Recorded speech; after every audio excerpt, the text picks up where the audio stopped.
Amen. Praise the Lord, mga igsoon. So, the Summer School of Truth, mga igsoon, it teach us more about God, mga igsoon. So, we are the level 6, mga igsoon, and it's the lesson of the book of Bible, mga igsoon.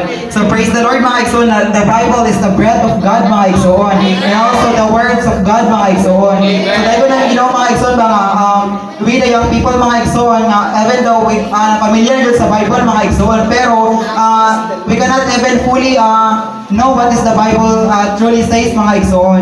So dahil ko na mga igsoon, the Bible is being embodiment of God's Spirit, mga igsoon. So the Bible, mga igsoon, it's the highest book of all books, mga igsoon, and we have a proper, or we have much good mind for understanding the Bible, mga igsoon. Aron dili ta ma-conflict, mga igsoon, kay those people nga nasa world karon, mga igsoon, nagabasa Bible but they don't know how to understand the contents, mga igsoon. That's why nagtugot-tugot sila mga relihiyon, mga igsoon. Dahil ko na mga igsoon nga the root of the Bible, mga igsoon, kay ang entire sulod sa Bible, mga igsoon, is stated yun, mga igsoon, nga about yun sa Ginoo o sa tao o sa church, mga igsoon. So ang Ginoo, mga igsoon, buot sa Ginoo nga magpalugaw katawan, mga igsoon. So dahil ko na Ginoo, mga igsoon, nga here dili, mga igsoon, kay nag-study with me about kung unsa or about sa kanang mga language or sa kanang mga tao, mga authors and writers and kanang nasa Biblia, mga igsoon. So dahil ko na mga igsoon nga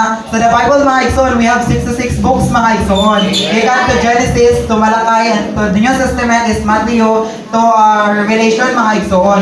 So dahil ko na mga igsoon nga usapod kay kadako nga privilege, mga igsoon, mga kita